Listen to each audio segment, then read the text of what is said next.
नमस्कार,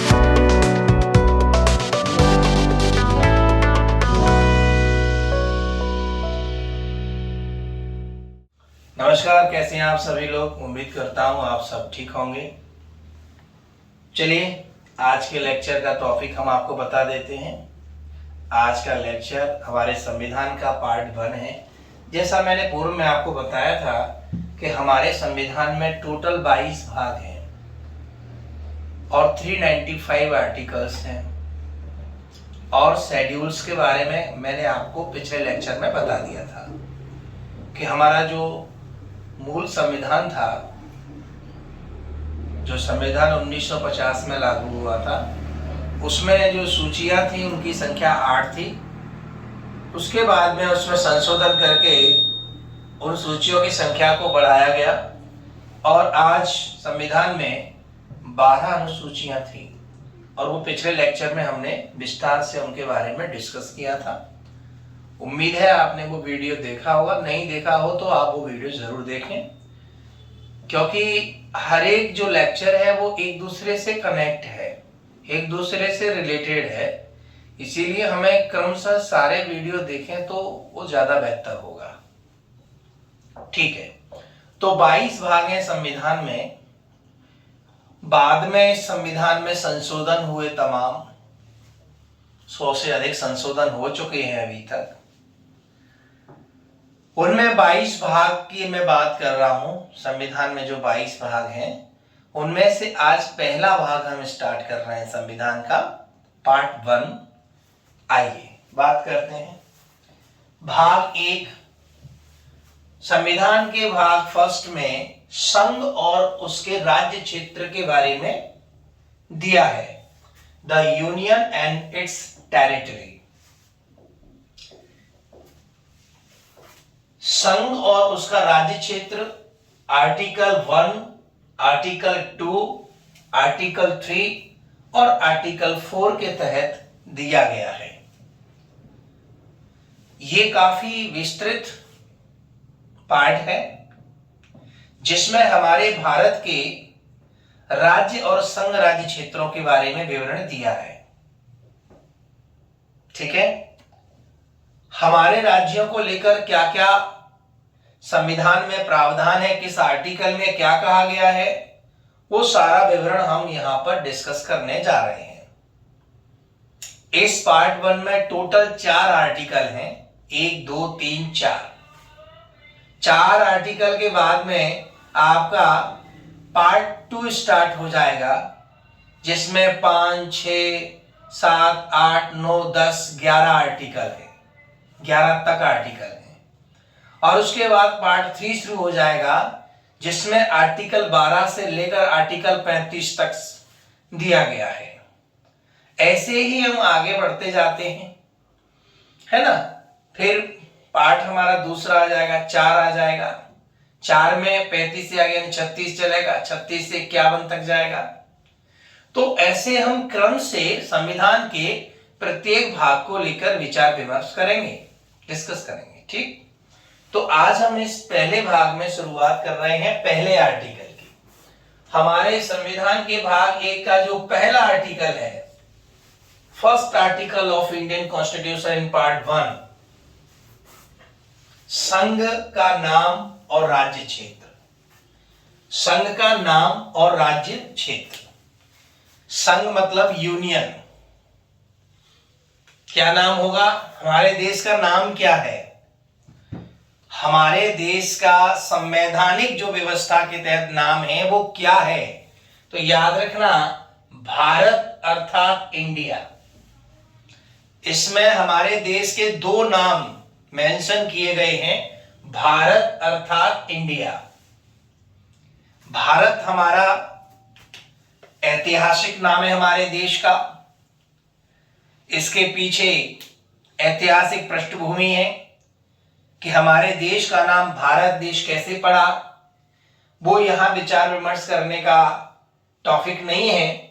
फिर भी इतना समझ लेते हैं कि भारत हमारा बहुत ही प्राचीनतम नाम है, ऐतिहासिक नाम है। तो भारत नाम तो हमारे देश का होना ही था। दूसरा हमने इंडिया नाम भी इसमें मेंशन किया है। इंडिया, इंडिया नाम इसलिए संविधान में रखा क्योंकि हमारे देश ने लगभग 200 वर्ष के यूरोपीय देशों की गुलामी में रहा हमारा देश, और उस दरमियान हमारे भारत के जो अंतर्राष्ट्रीय संबंध थे और हमारी जो पहचान बनी उस दरमियान, वो इंडिया नाम से बनी। जो कि इंडिया पूरे वर्ल्ड में प्रचलित नाम था हमारे देश का। अनेक संधियां हमारे देश और अन्य देशों के साथ में इंडिया नाम से हुई थी, तो इसीलिए इंडिया नाम को भी लेना जरूरी था।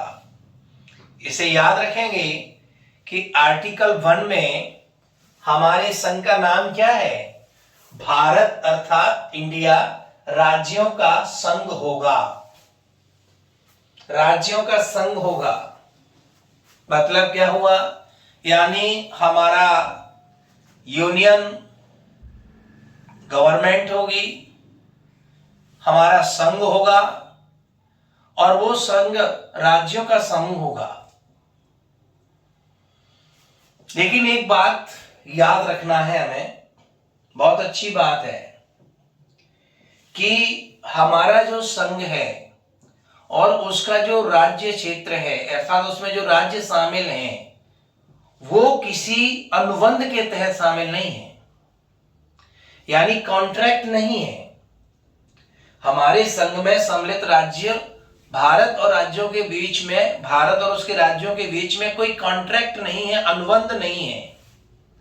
इसका मतलब ये है कि जो राज्य हमारे भारतीय संघ में शामिल हैं वो अपनी स्वेच्छा से अलग नहीं हो सकते।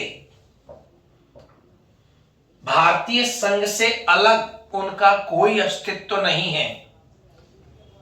ये बात हम इसलिए कह रहे हैं क्योंकि जब देश आजाद हुआ, देश का पार्टीशन हुआ, तो उस समय ये काफी कंट्रोवर्शियल सब्जेक्ट रहा कि कौन सा हिस्सा हमारे पड़ोसी देश को जाएगा, कौन सा हिस्सा भारत में रहेगा। तो ये व्यवस्था हमारे संविधान में करना जरूरी था।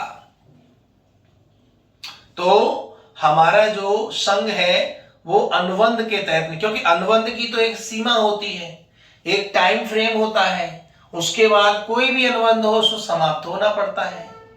तो कोई भी हमारा रिलेशनशिप यदि कॉन्ट्रैक्ट बेस है, जैसे कोई जॉब लगती है वो कॉन्ट्रैक्ट बेस्ड जॉब है, तो एक दिन उसकी जॉब को छूट जाना है, क्योंकि उसका एक टाइम है, उसकी एक लिमिट है, और उसके बाद वो विलग हो जाएगा।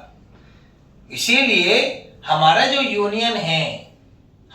यूनियन है और हमारे राज्यों के बीच में जो संबंध है वो अनुबंध वाले नहीं है, कॉन्ट्रैक्ट वाले नहीं है। इस बात को याद रखना। दूसरा, कोई भी राज्य हमारे भारतीय संघ में शामिल हो गया तो वह अपनी स्वेच्छा से कभी अलग नहीं हो सकता, हम उसको ये शक्ति नहीं देते। जैसे कि अमेरिका के संविधान में व्यवस्था है कि वहां के राज्य हैं, वहां पर भी यूनियन गवर्नमेंट है और उसका टेरिटरी एरिया भी है। वहां के राज्य अपनी मर्जी से वहां अलग हो सकते हैं, लेकिन हमारे भारत का जो फेडरल सिस्टम है, हमारा जो संघवाद है, उसमें कोई भी राज्य अपनी स्वेच्छा से विलग नहीं हो सकता, सेपरेट नहीं हो सकता। इसीलिए कहा जाता है कि भारत विनाशी राज्यों का अविनाशी संघ है। बहुत इंपॉर्टेंट बिंदु है ये। भारत विनाशी राज्यों का अविनाशी संघ है, अर्थात हमारे राज्यों में तो तोड़फोड़ की जा सकती है, हमारे राज्यों को बांटा जा सकता है, एक राज्य से 2 राज्य बना दिए जाए, 3 राज्य बना दिए जाए, कोई दिक्कत नहीं है, क्योंकि राज्य कैसे हैं? विनाशी हैं, यानी उनको अलग किया जा सकता है, तोड़ा जा सकता है। या फिर दो राज्यों को मिला के एक राज्य भी बनाया जा सकता है। हम पढ़ेंगे आगे, हमने ऐसा किया भी है कि हमने एक राज्य को बांटकर दो राज्य बना दिए। ठीक है, क्योंकि आज की डेट में हमारे देश में राज्यों की संख्या 28 है और जो मूल संविधान था उस समय राज्यों की संख्या कम थी, है ना। कभी राज्यों की संख्या 14 होती थी। तो कहीं ना कहीं इस संख्या में परिवर्तन हुआ है, यानी हमारे राज्य तो कैसे हैं, विनाशी हैं, लेकिन संघ हमारा कैसा है, अविनाशी है, यानी इसमें कोई परिवर्तन नहीं हो सकता।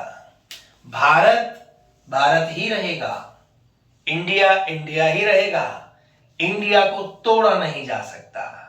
जैसे किसी राज्य को तोड़ दिया जाएगा वैसे हम भारत को तोड़ नहीं सकते, इसीलिए हमारा संघ कैसा है, अविनाशी है। ठीक है, तो आर्टिकल 1 की जो बात है वो मैंने आपको बताई, इसको आप फिर से सुन लेना, अच्छे से सुन लेना। ये व्यवस्था हमारे आर्टिकल 1 में दी गई है। अब मैं बात करता हूं आर्टिकल 2, हमारे संविधान का अनुच्छेद 2 क्या कहता है। अनुच्छेद 2 ये कहता है कि भारतीय संघ में नए राज्यों का प्रवेश कराया जा सकता है। नए राज्यों का बनाना या नए राज्यों का प्रवेश कराया जा सकता है। संसद को नए राज्यों को अपने संघ में प्रवेश कराने का अधिकार है। नए राज्यों का प्रवेश कराने का अधिकार है, मतलब सीधा है कि भारत की जो पार्लियामेंट है उसको ये अधिकार है कि वो अपने संघ में, अपने यूनियन में नए राज्यों की एंट्री करा सकती है। ये पूरी तरह से संसद को अधिकार दिया गया है, हमारे देश की पार्लियामेंट को ये पावर दिया गया है। क्लियर हो गया। इसका मतलब ये भी है कि जैसे हमारे देश का बंटवारा हुआ, हो सकता है कुछ क्षेत्र का अर्जन हमारा देश कर ले और नए राज्य का प्रवेश, जैसे अभी कुछ दिन पहले बांग्लादेश और भारत के बीच में कोई सीमा विवाद रहा और उस सीमा विवाद को हमने सुलझाया। दोनों देशों की सरकार ने मिलकर बैठकर वार्तालाप करके उसे सॉर्ट आउट किया, तो कुछ एरिया हमको बांग्लादेश को देना पड़ा और बांग्लादेश का कुछ एरिया, कुछ गांव हमारे देश में आ गए। तो भारत ने पड़ोसी देश से कुछ अर्जन किया। हो सकता है भविष्य में उसको एक अलग स्टेट का नाम दे दिया जाए, तो होगा वो नए राज्य का प्रवेश करा दिया। हो सकता है पाकिस्तान का कोई स्टेट हम अपने भारत में शामिल कर सकती है संसद। ये किसको अधिकार दिया गया है, ये हमारी संसद को अधिकार दिया गया है। क्लियर हो गया।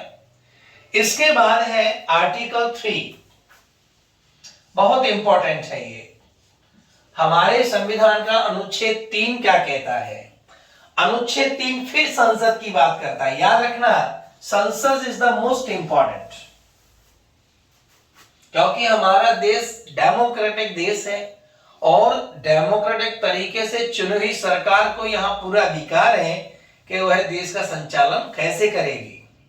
तो यहां संसद की बात हो रही है। आप देखिए आर्टिकल 2 में भी संसद की बात हो रही है, आर्टिकल 3 में भी संसद की बात हो रही है।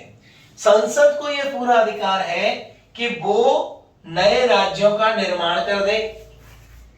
नए राज्यों का निर्माण, जैसे मैंने भी कहा कि कभी 14 राज्य थे, फिर 29 राज्य हुए, फिर 28 राज्य हो गए।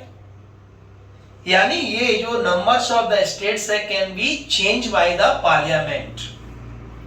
सो ये अधिकार पूरी तरह से इंडियन पार्लियामेंट को है कि वह क्या कर सकती है, नए राज्यों का निर्माण कर सकती है।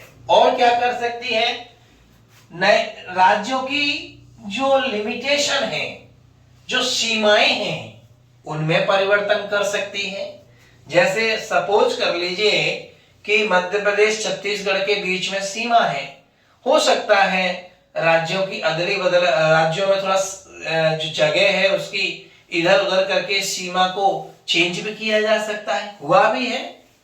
हम उसको पढ़ेंगे अभी आगे कि कैसे जब राजस्थान और मध्य प्रदेश के बीच में जब राज्य पुनर्गठन हुआ तो कैसे स्थानों का एक्सचेंज किया गया, सीमा बदली गई, हो सकता है। तो सीमा परिवर्तन होगा।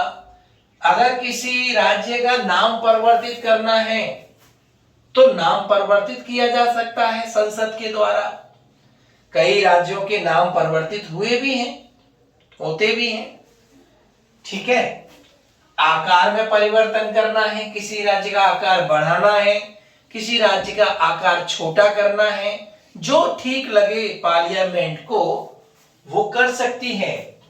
यानी किसी राज्य का निर्माण करना, किसी राज्य के नाम में परिवर्तन करना, किसी राज्य की सीमा में परिवर्तन करना, किसी राज्य के क्षेत्र में काट छांट करके नए राज्य को बना देना, ये सारा का सारा अधिकार अनुच्छेद 3 के अंदर संसद को दिया गया है। क्लियर? एक ये जो पॉइंट है इसमें एक बात विशेष है। क्या विशेष है? कि अगर इस प्रकार का कोई बिल है, यानी कोई विधेयक है, कोई क्या है, विधेयक है, ये कोई विधेयक है जो सरकार ला रही है किसी स्टेट के लिए, तो याद रखना है बहुत ध्यान से कि इस प्रकार का विधेयक संसद में आने से पहले सरकार किसको देगी? राष्ट्रपति को देगी। बहुत इंपॉर्टेंट है। यानी इस प्रकार का विधेयक जिसमें राज्य की सीमा, राज्य का नाम बदला जा रहा है, तो ये विधेयक पहले कहां जाएगा? राष्ट्रपति को, ठीक है। और राष्ट्रपति इस विधेयक को कहां भेजेगा? जिस राज्य के नाम में परिवर्तन हो रहा है, यानी संबंधित राज्य भेजेगा, संबंधित राज्य भेजेगा। जिस राज्य की लिमिटेशन चेंज हो रही है या जिस राज्य का नाम चेंज हो रहा है, उस राज्य की विधानसभा के लिए, विधानमंडल के लिए राष्ट्रपति महोदय इस विधेयक को भेजेंगे। एक समय सीमा दी जाएगी राष्ट्रपति महोदय के द्वारा, किसको? संबंधित राज्य को जिसमें हम ये परिवर्तन करना चाहते हैं। उस समय सीमा के भीतर उस राज्य को अपनी सलाह देनी है, मशवरा देना है। और हालांकि सरकार इस विधेयक को राष्ट्रपति को भी सलाह मशवरे के लिए देती है ना, एडवाइस कोई देनी हो तो।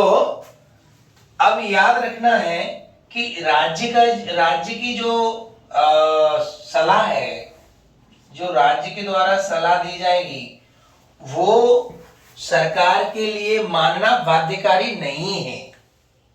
मान लीजिए हमें अमुक राज्य का नाम बदलना है, तो वो सरकार ने विधेयक लिया, बनाया, राष्ट्रपति को दिया, राष्ट्रपति ने अमुक राज्य को दिया और राज्य ने कहा कि हम ये चेंज नहीं चाहते, लेकिन सरकार चाहती है, केंद्र सरकार, तो उस राज्य की सलाह बाध्यकारी नहीं है। जरूरी नहीं है कि उसका सजेशन माना ही जाए। यदि मान लीजिए सजेशन है कोई राज्य का और सजेशन को मान लिया जाता है, तो ये प्रोसेस फिर से दोहराई जाएगी। यानी उस बिल में हमने सजेशंस को डाला, ठीक है, राज्य के अनुरोध को हमने शामिल किया, तो फिर यही प्रोसेस दोहराई जाएगी। फिर राष्ट्रपति उस राज्य के लिए फिर से भेजेंगे, भैया आपने जो सलाह दी थी वो हमने मान ली है, अब आप फिर से देख लीजिए। और यदि सरकार उनकी सलाह नहीं मानती है तो ये बिल संसद में पेश हो जाएगा, ठीक है, संसद में पेश होगा। याद रखना, संसद में ये बिल जब आता है तो सामान्य बहुमत से पास हो जाता है। सामान्य बहुमत से पास हो जाता है। सामान्य बहुमत का मतलब समझते हैं। सामान्य बहुमत का मतलब होता है कि जितने सदस्य सदन के भीतर उस समय मौजूद हैं उनका बहुमत, यानी पूरे सदन के बहुमत को हम काउंट नहीं करते। सामान्य बहुमत का मतलब है कि जितनी नंबर वहां बैठी है उसका सामान्य बहुमत। ठीक है, सामान्य बहुमत है। जैसे सरकार सामान्य बहुमत पे काम करती है, 50% प्लस 1 सामान्य बहुमत है सरकार का, है ना। वो सरकार के सारे लोग इसको पास कर लेते हैं, सामान्य बहुमत है। फिर जितने लोग हैं उनका एक सामान्य बहुमत मान लिया जाएगा। तो इस प्रकार से अनुच्छेद 3 के तहत संसद का ये काम होगा। समझ में आ गया होगा। इसके बाद है अनुच्छेद 4 आर्टिकल 4। आर्टिकल 4 क्या कहता है? आर्टिकल 4 इन दोनों के बारे में बात करता है।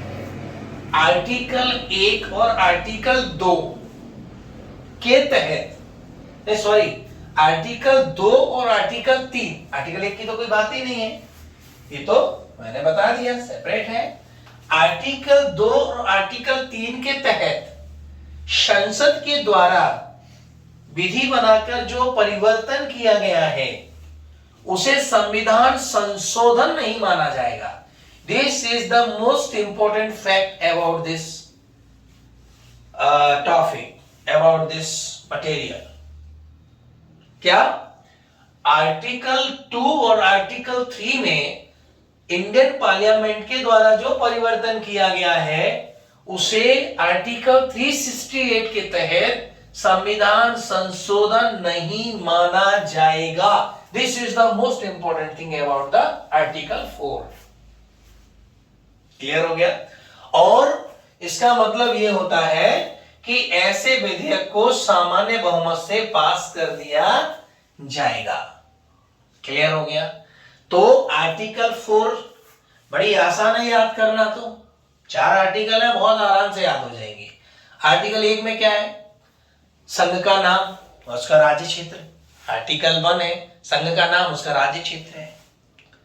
ठीक है, भारत अर्थात इंडिया राज्यों का संघ होगा, ये आर्टिकल 1 में दिया है। मैंने कहा था भारत विनाशी राज्यों का अविनाशी संघ है, ये टैगलाइन है आर्टिकल 1 की, याद रखना है, अर्थ बता दिया। आर्टिकल 2 आर्टिकल 3 में संसद को अधिकार दिया गया है, वो मैंने आपको बता दिया। और आर्टिकल 4 ये कह रहा है कि जो आर्टिकल 2 और आर्टिकल 3 आर्टिकल 2 में जो संशोधन किया गया है उसे संविधान संशोधन नहीं माना जाएगा, उसे सामान्य विधेयक की तरह मान लिया जाएगा। बस ये है। अब हम इसके बाद बात करेंगे अगले टॉपिक की। इसको मैं साफ कर देता हूं, एक चार्ट और आपके सामने बनाता हूं। ये हमारा अगला चार्ट है, इसको देखिए। क्या, जैसे हमारा देश आजाद हुआ 1947 में, 15 अगस्त 1947 में हमारा देश आजाद हुआ। तो आजाद देश की सबसे पहली जो प्राथमिकता थी, यानी सबसे पहले जो काम करना था कि हमें अपने देश को यूनाइट करना था, क्योंकि हमारे देश के साथ में आजादी के साथ साथ में विभाजन जैसी विभीषिका भी साथ में थी। तो उस समय अफरा तफरी का माहौल देश में लाजमी था, हो भी रहा था। मैंने आपको डिस्कशन के थ्रू ये बताया था आपको पिछले वीडियोस में कि भारत एक्चुअली में 2 हिस्सों में बटा रहा। एक ब्रिटिश भारत जिस पर ईस्ट इंडिया और फिर बाद में ब्रिटिश क्राउन रूल करता था, और दूसरा हमारा रियासती भारत था जिस पर क्राउन का रूल नहीं था बल्कि स्थानीय राजा महाराजाओं का शासन चलता था। रियासती महाराज राजा जो भी होंगे आप कहें, उनका शासन चलता था। ये स्थिति यथावत हमारे देश में बनी रही। जैसे ही देश को आजादी मिली, और आजादी मिलने से पहले जब संविधान सभा बनी तो संविधान सभा में मुस्लिम लीग ने संविधान सभा का बायकॉट कर दिया पहली बैठक के बाद ही। और उन्होंने पाकिस्तान एक अलग राज्य बनाने की मांग को लेकर एक अलग संविधान सभा का निर्माण कर लिया।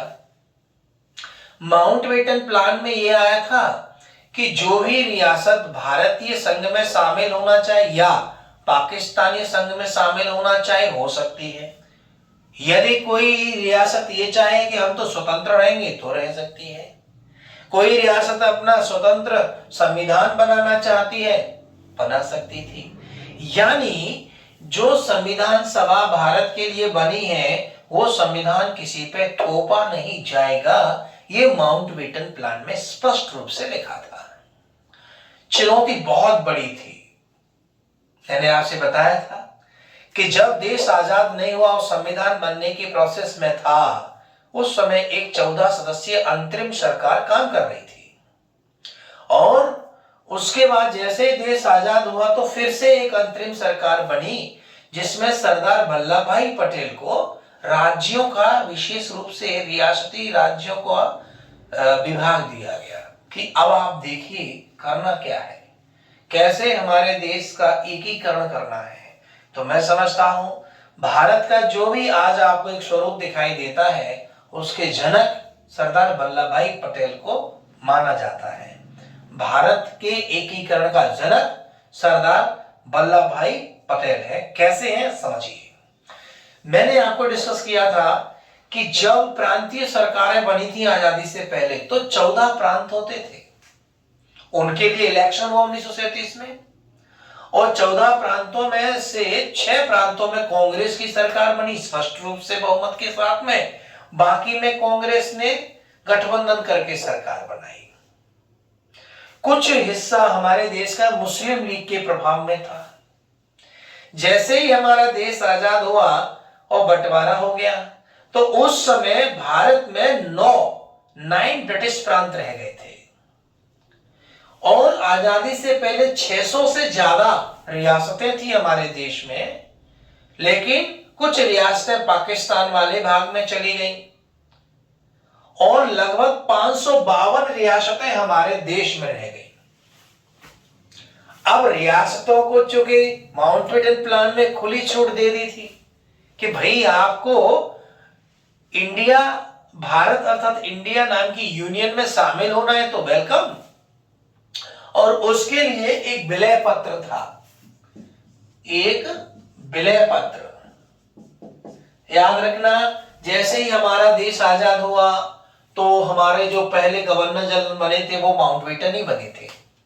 एक बात और याद रखना, जब तक कि हमारा संविधान तैयार नहीं हो गया तब तक हमारी सेनाओं का प्रधान भी ब्रिटिश था।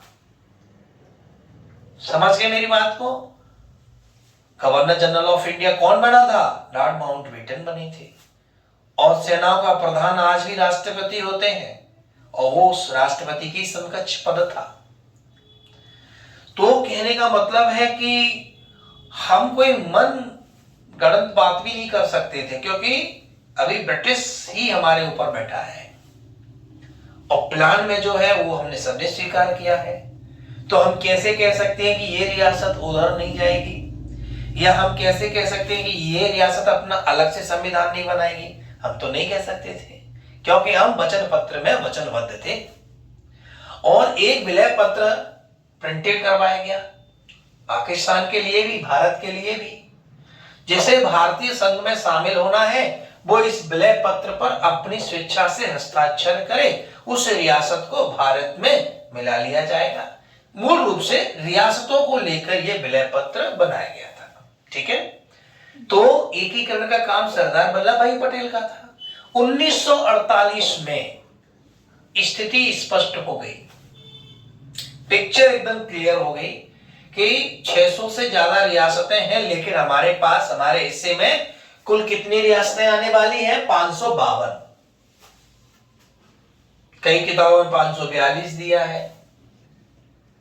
नंबर्स अलग अलग हैं, बुक्स में कंफ्यूजन होता है, बट यहां पर आप देखिए total number of the princely states we have mentioned in this chart and you can add easily 552 princely states थी उस समय 1948 की बात हो रही है। तो उस समय सरकार ने कहा कि काम करते हैं, जो ब्रिटिश प्रांत, जो 9 नंबर ऑफ द 9 है ब्रिटिश प्रांत के, उनको और रियासतों को मिला के हम पूरे भारत को स्टेट में बांट देते हैं। ठीक है, लेकिन उस समय एक सुझाव ये था कि सभी स्टेट को एक जैसा नहीं, बल्कि स्टेट की कैटेगरी बना देते हैं। ए स्टेट यानी एक कैटेगरी के स्टेट, ए श्रेणी, मैंने यह लिखा नहीं है पर श्रेणी शब्द आया है, ए श्रेणी के राज्य। ऐसे ही यहां भी श्रेणी शब्द आता है, बी श्रेणी के राज्य, ऐसे ही यहां पर सी श्रेणी के राज्य, और यहां पर डी श्रेणी, यानी श्रेणी एक कैटेगरी। ए कैटेगरी के स्टेट कुछ बना दिए, कुछ बी कैटेगरी के स्टेट बना दिए, कुछ सी कैटेगरी के स्टेट बना दिए, और कुछ डी कैटेगरी के स्टेट बना दिए, कैटेगरी कर दी। निश्चित रूप से कैटेगरी का सीधा सीधा मतलब यही है कि कुछ स्टेट स्पेशल कुछ होंगे, कुछ बड़े होंगे, कुछ छोटे होंगे, जिस हिसाब से उनको एक स्पेशल स्टेटस दिया है उसको लेकर यहां पर मैं चर्चा करूंगा आगे। फिलहाल ये समझ लीजिए क्या किया। तो सारी रियासतों को मिला के हमने 4 कैटेगरी के स्टेट बनाए। अब रियासतें भी हम 2 भागों में बांट लेते हैं। एक वो रियासतें जो बहुत बड़ी बड़ी रियासतें थी, उनका प्रभाव क्षेत्र बड़ा था, उनका एरिया बड़ा था, उनकी पॉपुलेशन बड़ी थी। उन रियासतों को हमने थोड़ा सा डिफाइन किया, उनको मिला के हमें, भाई ब्रिटिश प्रांत में उनको मिला के एक प्रांत बनाना है, ठीक, एक राज्य बनाना है। ऐसे ही कुछ रियासतें छोटी थी, उनको हमने एक बी कैटेगरी बना दिया, उसमें डाल दिया, है ना, छोटे ब्रिटिश भारतीय राज्य और प्लस जो छोटे प्रांत थे उनको मिला के, रियासतों को मिला के बना दिया। ऐसे ही कुछ छोटी और रियासतें थी, उनको मिला के हमने सी स्टेट, सी श्रेणी के राज्य बना दिए। और आपका समझने के करके देखिए, 552 रियासतें और प्लस 9 प्रांत मिला के हमने पूरे भारत का स्ट्रक्चर खड़ा कर दिया। ठीक है, और उस समय मैं यहां मेंशन कर सकता हूं, नो डाउट 29 राज्य बन गए। कितने बन गए? 29 राज्य बन गए। Is it clear? पर वो 29 राज्य 4 कैटेगरी में डिवाइड थे। कैसे? देखिए, ब्रिटिश ए स्टेट के राज्य देखते हैं, ब्रिटिश भारतीय बड़े प्रांत, मैंने कहा ना कुछ स्पेशलिटी तो है इनकी, बड़े प्रांत है। और जितने भी ब्रिटिश प्रांत हमारे यहां बचे थे 11 थे, उनमें से कुछ पाकिस्तान में चले गए, 9 हमारे रह गए। यानी 2 प्रांत कहां चले गए थे? पाकिस्तान। एक तो सिंध बलूचिस्तान वाला एरिया, यानी हमारा उत्तर पश्चिम वाला एरिया पाकिस्तान में चला गया, वो प्रांत था हमारा एक, वो चला गया।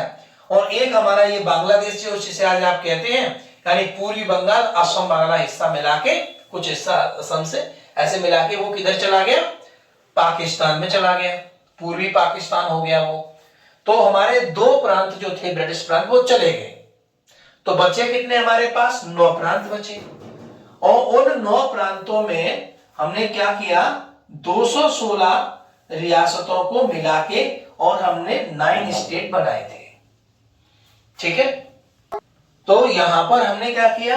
यहां पर 9 राज्य और 216 रियासतों को मिला के हमने ये 9 स्टेट बनाए। कौन कौन से बनाए? पहला हमने बनाया असम, दूसरा हमने बनाया बिहार, तीसरा हमने बनाया बंबई स्टेट, चौथा हमने बनाया मध्य प्रांत, पांचवा हमने बनाया मद्रास स्टेट, छठवां हमने बनाया उड़ीसा स्टेट, सातवां हमने बनाया पंजाब स्टेट, आठवां हमने बनाया संयुक्त प्रांत, बहुत बड़ा प्रांत था जिसे आज उत्तर प्रदेश कहते हैं वो, और 9वां प्रांत हमने बनाया पश्चिम बंगाल। यानी बंगाल जो था उसका विभाजन करके एक हिस्सा चला गया पूर्वी पाकिस्तान में, और एक हिस्सा जो हिंदू बाहुल्य था वो रह गया भारत में, जिसे हमने क्या कहा? पश्चिम बंगाल। तो जो बड़े बड़े जो प्रांत हैं उनकी संख्या कितनी हो गई हमारे यहां? 9। उसमें कितनी रियासतों को हमने मिक्स कर दिया? 216। याद रखना इसको, 216 रियासतों को हमने इसमें मिक्स किया। ठीक, फिर हमने 20 श्रेणी के राज्य बनाए, इसमें छोटे ब्रिटिश भारतीय राज्य शामिल करके 275 रियासतें शामिल करके हमने ये एरिया मिला के, ब्रिटिश प्रांत का जो एरिया है वो मिला के 275, याद रखना इसमें रियासतें ज्यादा है 20 स्टेट में, पर छोटी हैं, ये बड़ी रियासतें थी, ये भी सॉरी बड़ी हैं, इसमें बड़ी रियासतें हैं, माफी चाहूंगा, इधर ये छोटी मोटी रियासतें थी, इधर सबसे बड़ी रियासतें थी। यानी भारत की भारी भरकम जो रियासतें हैं उनको लेकर हमने 20 स्टेट के राज्य बनाए। जैसे सबसे पहले मैं हैदराबाद की बात करूंगा। हैदराबाद एक कंट्रोवर्सी वाला रियासत रहा, प्रिंस स्टेट रहा। हैदराबाद का जो निजाम था वो पाकिस्तान में शामिल होना चाहता था, कभी कहता था मैं स्वतंत्र देश बनाऊंगा। एक लेक्चर पूरा हम हैदराबाद, कश्मीर और आपका एक और स्टेट था हमारा जिसे प्रॉब्लम हो रही थी उसको लेके, जो गुजरात में है उसको लेकर, जूनागढ़, है ना, ये 3 स्टेट हैं, जैसे हैदराबाद, दूसरा जम्मू कश्मीर और तीसरा आपका जूनागढ़। ठीक है, इसमें जम्मू कश्मीर को तो हम बहुत स्पेशल अलग से पढ़ेंगे, पूरा लेक्चर होगा कम से कम 1-2 घंटे का, और हैदराबाद को भी लेकर हम अलग से पढ़ेंगे विस्तार से, एक टॉपिक, एक पूरा लेक्चर हैदराबाद के ऊपर होगा। पूरी स्थिति आपको क्लियर करेंगे कि हैदराबाद में क्या क्या हुआ, जम्मू कश्मीर में क्या क्या घटनाक्रम हुआ, वर्तमान में जम्मू कश्मीर की क्या स्थिति है, जूनागढ़। तो ये 3 रियासतें बड़ी बड़ी रियासतें थी। जैसे हैदराबाद, तो मैंने कहा कि हैदराबाद रियासत प्रॉब्लम कर रही थी, लेकिन अंततः भारतीय यूनियन में शामिल हो गई।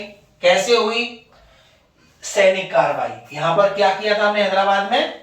सैनिक कार्रवाई की, और सैनिक कार्रवाई करके भारतीय संघ में इसको शामिल करा लिया, और यहाँ के निजाम ने स्वेच्छा से विलय पत्र पर हस्ताक्षर कर दिया। जम्मू कश्मीर के राजा हरि सिंह भी प्रॉब्लम कर रहे थे, कहानी लंबी है, यहां चर्चा नहीं करेंगे, लेकिन इसे भी हरि सिंह जी के स्वेच्छा से विलय पत्र पर हस्ताक्षर किए गए, और भारतीय संघ में जम्मू कश्मीर को भी शामिल किया गया था।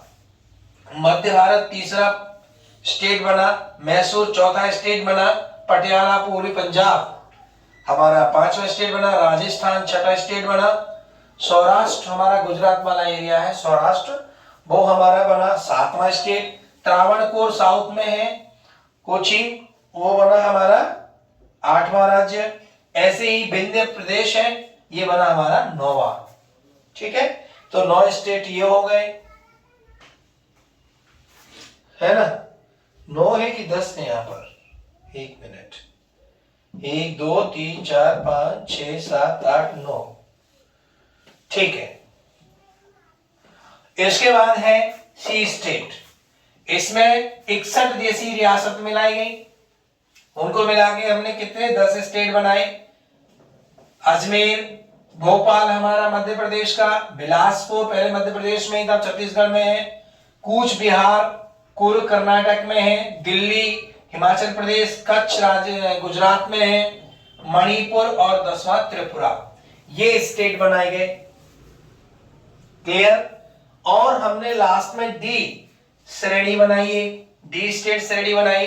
इसमें केवल और केवल हमारा एक ही राज्य था, अंडमान निकोबार द्वीप समूह, और इसमें प्रावधान किया गया कि भविष्य में यदि राज्य अर्जित कर लिए जाते हैं कोई, तो उनको कहां शामिल कर दिया जाएगा? डी स्टेट कैटेगरी में शामिल कर दिया जाएगा। याद रखना, कई ऐसे स्टेट हैं अभी हमारे देश के जो यहां मेंशन नहीं है, जैसे लक्षद्वीप है ना, तो लक्षद्वीप को हमने बाद में लिया था, गोवा नहीं है यहाँ पर, गोवा बाद में हमने प्राप्त किया था। ये 1948 की पोजीशन है। तो कुल मिला के 1948 में हमारे भारत की जो संरचना थी स्टेट को लेकर वो ये थी। क्लियर? तो इस प्रकार से ये हमारे भारत का मूल ढांचा था 1948 में। ठीक है, बाद में क्या हुआ? बाद में ये विचार किया गया, या भी कह सकते हैं कि विचार विमर्श हुआ, और ये जो कैटेगरी वाला सिस्टम था ये हमारे लोगों को ठीक नहीं लग रहा था, क्योंकि A category, B category, C category कुछ अजीब सा लग रहा था। ऐसा लग रहा था कुछ अलग अलग स्टेट हैं, वो अलग स्टेट, ये अलग स्टेट, हाँ किसी की कैटेगरी बना दी। तो ये सब समाप्त होनी चाहिए, ऐसा विचार संसद में आया था। और इसके लिए फिर आपको मालूम है कि आगे चल के राज्य पुनर्गठन आयोग बनाया गया फजल अली की अध्यक्षता में। तो जस्टिस फजल अली की अध्यक्षता में एक आयोग बनाया गया है, राज्य पुनर्गठन आयोग। और उस राज्य पुनर्गठन आयोग ने 1956 में सारे कैटेगरी समाप्त कर दिए और एक ही बराबर के स्टेट बना दिए, कोई श्रेणी व्रेणी नहीं थी। तो जो राज्य पुनर्गठन आयोग हुआ, कैसे उसने काम किया, फजल अली की अध्यक्षता में हृदयनाथ कुंजरू है ना, और पणिकर साहब उसके सदस्य थे। 3 सदस्यीय ये राज्य पुनर्गठन आयोग था। वो सारी चर्चा हम अगले लेक्चर में करेंगे। आज के लेक्चर में आपने समझा कि किस प्रकार से आर्टिकल 1, आर्टिकल 2, आर्टिकल 3, आर्टिकल 4 की व्यवस्था है और इन्हीं आर्टिकल के तहत राज्य पुनर्गठन आयोग भी है। तो कल हम पूरे भारत में वर्तमान स्थिति तक कितने राज्य हैं, कौन कौन से संघ प्रदेश हैं, कैसे बने, कब बने, कौन सा क्या काम हुआ, आज वर्तमान परिस्थिति तक कैसे स्टेट हमारे पहुंचे हैं, वो हम अगले लेक्चर में चर्चा करेंगे। आज के लेक्चर की चर्चा यहीं तक है।